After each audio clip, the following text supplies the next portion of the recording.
আল্লাহ আমাদেরকে তার সাথে যোগাযোগের একটা সরাসরি লিঙ্ক দিয়েছেন। অন্য কোনো ধর্মে সেটা নেই, অন্য কোনো ধর্মে নেই। সালাতে আমরা যেটা অনুভব করি সেটা হচ্ছে আল্লাহর সাথে সরাসরি যোগাযোগ। আক্ষরিক অর্থেও সালাতের অর্থ হচ্ছে যোগাযোগ, আক্ষরিকভাবেও এটা যোগাযোগই বোঝায়। আর আল্লাহর যে কালাম আমরা সালাতে পড়ি তা দিয়ে হয় আমাদের সেই যোগাযোগ। এটা হচ্ছে আসমান থেকে জমিনে আল্লাহর প্রসারিত একটি দড়ি। আপনি সব সময় চাইবেন আরো বেশি পড়তে। কোরআনের সাথে আপনার যোগাযোগ যত বেশি হবে, আল্লাহর সাথে আপনার যোগাযোগ তত ভালো হবে। কোরআনের সাথে আপনার যোগাযোগ যত কম হবে, আল্লাহর থেকে আপনি তত দূরে সরবেন। এটা একটা প্রতিষ্ঠিত সত্য। আমাদের পুরো জীবনের একটা লক্ষ্য থাকতে হবে যে আমরা যেন এই বইয়ের আরো কাছে যেতে পারি। আর কেউ কখনোই বলতে পারে না যে তার কোরআনের কাছাকাছি, কেউ না। এটা এমন একটি সমুদ্র যা শেষ হবার নয়। আমি বলতে পারবো না আলহামদুলিল্লাহ এই লেকচার আপনাদের জন্য, আমার জন্য নয়। আসলে আগে আমার নিজের জন্যই, তারপরে আপনাদের জন্য বলছি আমি। কারণ আপনি যত গভীরে যাবেন যে আমি তো কিছুই জানি না, আমার আরো দরকার, আরো। এখন আসছে দোয়ার আয়াতটি, সুবহানাল্লাহ। এর প্রত্যেকটি শব্দ, প্রথমে শুরু করি ইদা দিয়ে, ওয়া ইদা সাআলাকা ইবাদি আন্নি, অর্থাৎ ইদা দিয়ে শুরু হয়েছে। ইদা অনুবাদ করা হয় যখন। আরবি এবং ইংলিশ দুইটাতেই একটা পার্থক্য আছে, যখন এবং যদির মাঝে। আমি চাই যে আপনারা যখন এবং যদির পার্থক্যটা বুঝুন। যদি এর আরবি হচ্ছে ইন। আল্লাহ বলেননি যে যদি আমার বান্দা আপনাকে জিজ্ঞেস করে আমার ব্যাপারে, বরং বলেছেন যখন জিজ্ঞেস করে। ধরুন একজন মায়ের কথা যার ছেলে আর্মিতে গেছে এবং সে যুদ্ধও গেছে, অনেক দিন মায়ের সাথে কোনো যোগাযোগ নেই, কোনো কল বা ইমেইল কিছুই না। মায়ের তো অবশ্যই ছেলের কথা মনে পড়বেই। মা কি বলবে, যখন আমার ছেলে আসবে তখন আমি খুশি হব? নাকি বলবে যদি আমার ছেলে আসে আমি খুশি হব? সে বলবে যখন আমার ছেলে আসবে তখন আমি ভালোবাসা বন্ধ করেছো, আমি কখনো তোমাকে ভালোবাসা বন্ধ করিনি। তুমি দূরে সরেছো, আমি সব সময় কাছে ছিলাম। আবার কারিব শব্দটাও, কারিব হচ্ছে ইসমে সিফা, যার অর্থ আমি সব সময় আছি। পুরো বাক্যটা দ্বারা অবশ্যই আমি সব সময় আছি, কাছেই। আমার দাস এটা জানুক। আরেকটা ব্যাপার হচ্ছে আল্লাহর কতগুলো নাম আছে? অন্তত 99টা। কত সুন্দর সুন্দর নাম আল্লাহর। তাই যখন মানুষ জিজ্ঞেস করলো আল্লাহ সম্পর্কে, তখন তাদেরকে আল্লাহর কোন নামটা বলা সবচেয়ে বেশি জরুরি? ওনার কোন গুণটা? যে উনি একদম কাছেই। কেন? কারণ যখন উনি কাছে আছেন, আমাদের জন্য ওনার সাথে কথা বলা সহজ হয়।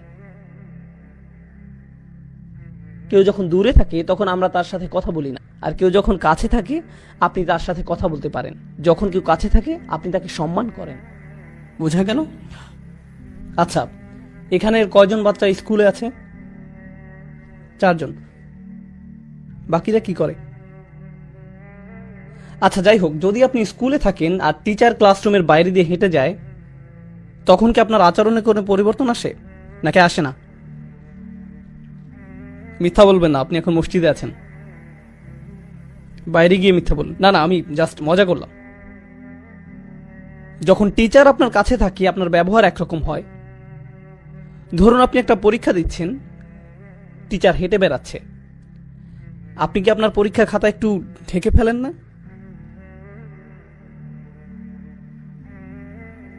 এমনকি ছায়া দেখলেও কেঁপে উঠেন। বিশেষত উনি যদি আপনার টেবিলে হাত রাখে আর আপনার খাতার দিকে তাকিয়ে একটু মালাকুল মাউত। আমি আমার স্টুডেন্টদের সাথে এরকম করি, কারণ আমি তাদেরকে মানসিকভাবে টর্চার করতে পছন্দ করি। এটাই টিচিং এর সবচেয়ে বড় মজা। আপনি তাদেরকে নিয়ে খেলতে পারেন। আল্লাহ বলছেন যদি আমার দাস আমার সম্পর্কে জানতে চায় তাহলে বলুন আমি একদমই কাছে আছি। কেউ যখন কাছে থাকে, আপনি যখন আশেপাশে পুলিশ অফিসার দেখেন আপনি অন্যরকম আচরণ করেন। আপনি যখন দেখেন আপনার বস পাশে আছে, যখন জানেন টিচার কাছে আছে, আপনি ভিন্ন আচরণ করেন। যখন আপনি দেখেন আপনার মা পাশে আছে, বন্ধুদের সাথে ভিন্নভাবে কথা বলেন। যখন সে অন্য রুমে যায় তখন হয়তো আপনি আপনার বন্ধুর মুখে ঘুষি মেরে দেন। এই ধরনের কিছু করেন। যখন আপনি অনুধাবন করবেন যে আল্লাহ নিকটে, তখন আপনি সব সময়ের জন্য একদম ভিন্ন মানুষ হয়ে যাবেন, কারণ উনি সব সময় কাছে। এখন উনি যদি সবচেয়ে কাছেই হন, এরপর উনি কি বলছেন? উজিবু।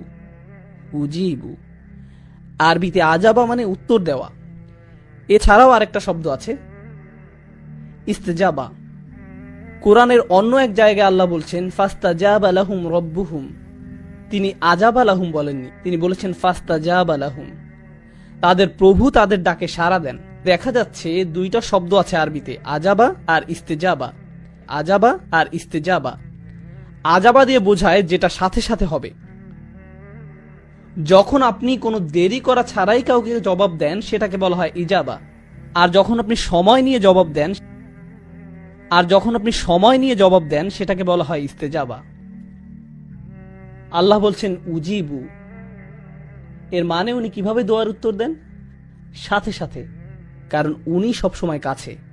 কেউ কেউ দোয়া করে আর বলে কখন আল্লাহ জবাব দিবেন, কখন আল্লাহ সাহায্য আসবে, আমি অসুস্থ, কখন আল্লাহ আমাকে সুস্থ করবেন, আমি চাকরি পাচ্ছি না, কখন আল্লাহ চাকরি দিবেন, আমার বিয়ে হচ্ছে না, কখন আল্লাহ আমার বিয়ে দিবেন, আমার মা একের পর এক বিয়ের প্রস্তাব নাকচ করছেন, কখন আল্লাহ তার অন্তরটা পরিবর্তন করবেন, এর নাক লম্বা, তার চোখ বেশি ছড়ানো, এ জানে না কিভাবে ঠিকমতো চা বানাতে হয়, এসব করে আমার বিয়ে হচ্ছে না, আমার মা সব নষ্ট করে দিচ্ছে, ইয়া আল্লাহ কেন আমার মা এরকম। আর আল্লাহ কি বলছেন? তিনি কখন সেটার জবাব দিবেন? সাথে সাথে। ও আরেকটা কথা, এগুলো সব রমজানের আয়াত, তাই না? তাই আপনি যদি সত্যি সত্যি চান আল্লাহ সাথে সাথে আপনার দোয়ার জবাব দিবেন রমজানে, আর আপনি যদি চান যে আল্লাহ আপনার কাছে আসবেন, তাহলে আগে নিজে আল্লাহর কাছাকাছি হন, বেশি বেশি কোরআন পড়ুন আর তারপর দোয়া করুন। কোরআন পড়ুন আর দোয়া করুন। রমজানে আপনার এরকমটাই করা উচিত। যখন আপনি বেশি বেশি দোয়া করা শুরু করবেন, তখন রমজান মাসটা উপভোগ করা শুরু করবেন। রমজানের আনন্দটাই হচ্ছে দোয়ার মাঝে। অর্থাৎ উনি বলছেন উজিবু, আমি জবাব, তারপর উনি বলছেন দাওয়াতা দাই। কি শক্তিশালী শব্দ চয়ন। পূর্বে বলেছিলাম কোরআন মজিদে আমি কখন ব্যবহার করা হয়, মনে আছে? অনেক বেশি ভালোবাসা এবং অনেক বেশি রাগ প্রকাশ করার সময়। এখানে কোনটা? অনেক বেশি ভালোবাসা। এখন কার দেওয়ার জবাব দেয়া হয়? আপনি ভাবতে পারেন যে অনেক বেশি দোয়া করে তার। আমি বছরে একবার দুইবার দোয়া করি। যখন আপনার পরীক্ষা থাকে তখন দোয়া করেন ইয়া আল্লাহ আমার পরীক্ষা, আমিন। এখন কার দোয়ার জবাব দেয়া হয়? অথবা গাড়ি চালানোর সময় লাল বাতি অতিক্রম করে গেলেন আর বিশাল জরিমানা দিতে যাচ্ছেন, তখন দোয়া করেন এই বলে ইয়া আল্লাহ ক্যামেরা এবং লাইসেন্স প্লেটের মাঝে কভার সৃষ্টি করে দাও, আমি যেন অথরিটি থেকে কোনো মেসেজ না পাই, ইয়া আল্লাহ। তখন আপনার আল্লাহকে স্মরণ হয়।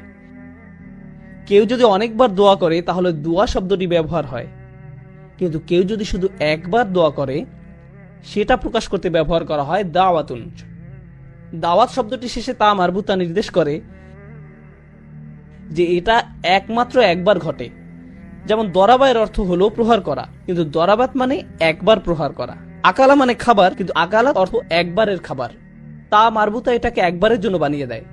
আল্লাহ বলছেন দাওয়াত দাই, প্রার্থনাকারীর একবারের প্রার্থনাতেও আমি সাড়া। লোকটি মাত্র একবারই দোয়া করলো, আল্লাহ বললেন না যে সারা বছর কোথায় ছিলে, তুমি জীবনে কখনো সালাত করনি, মাত্র একবার দোয়া করলে ফাইন্নী করিব, ভুলে যাও যে তোমার ডাকে সাড়া দিব। আপনি যদি কোনো অফিসের কর্মচারী হন আর বছরে মাত্র একবার অফিসের নিজের চেহারা দেখালেন, আপনার চাকরি থাকবে না। তারা বলবে কি আপনি? আমি এখানে চাকরি করি। কখন? আমি গত বছর চাকরি পেয়েছি।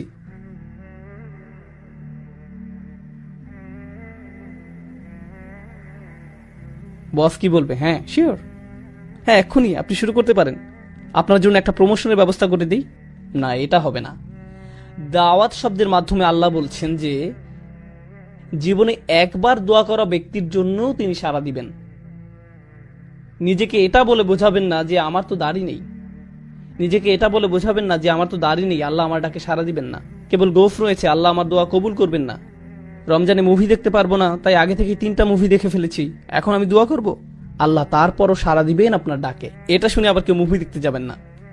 কখনো মনে করবেন না যে আল্লাহ আপনার দোয়ায় সাড়া দিবেন না। এবার আপনি বলতে পারেন আচ্ছা লোকটি একটি দোয়াই করেছে, কিন্তু হতে পারে যে সে একজন খুব ভালো মানুষ, হতে পারে যে সে একজন সালেহ, একজন মুমিন হতে পারে, তার অনেক তাকওয়া আছে, কিংবা তার ইলম বেশি।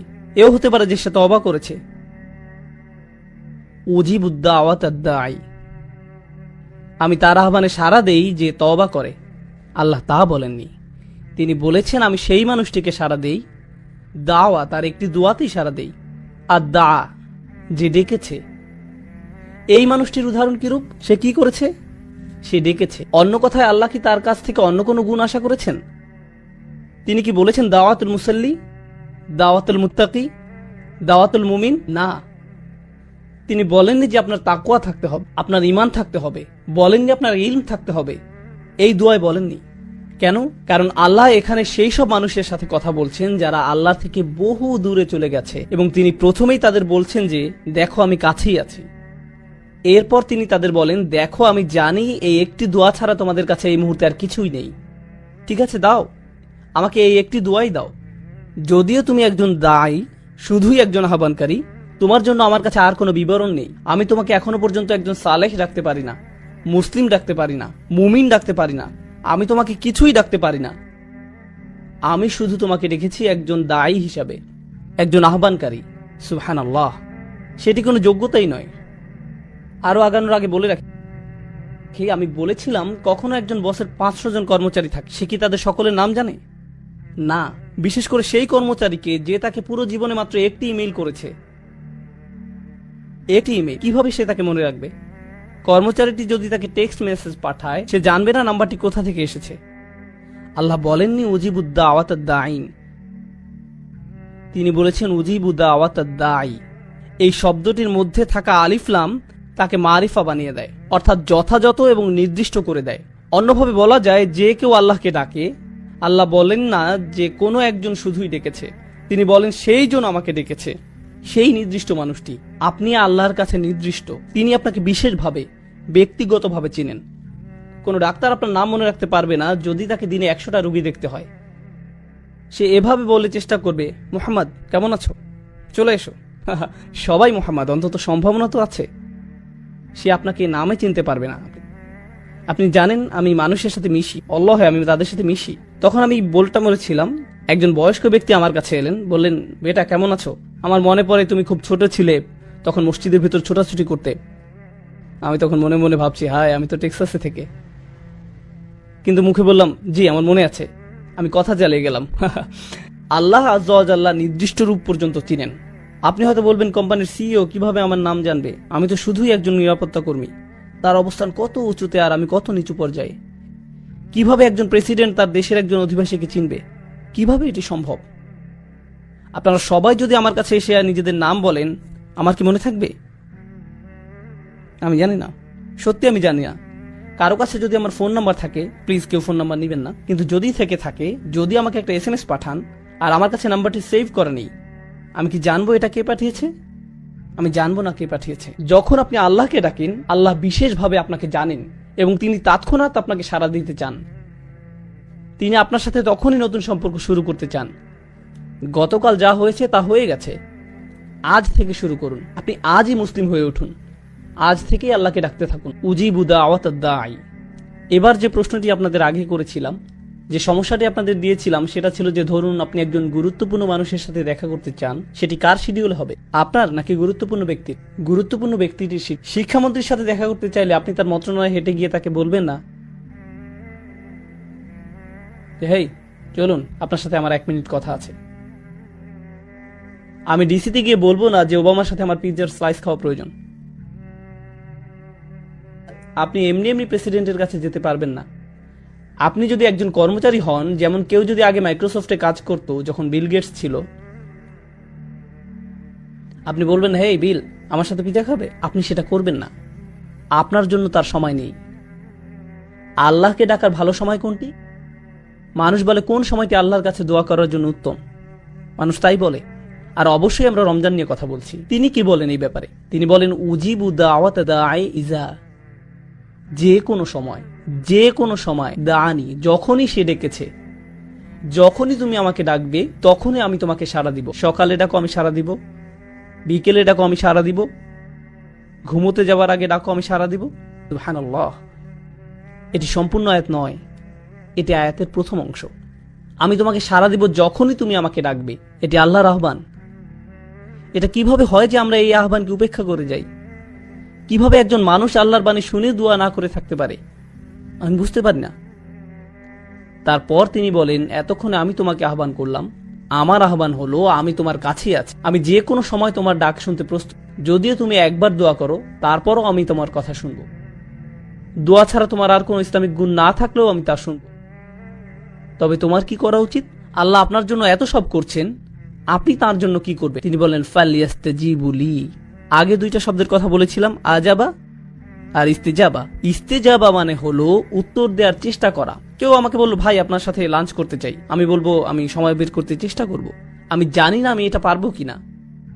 চেষ্টা করার মানে আপনি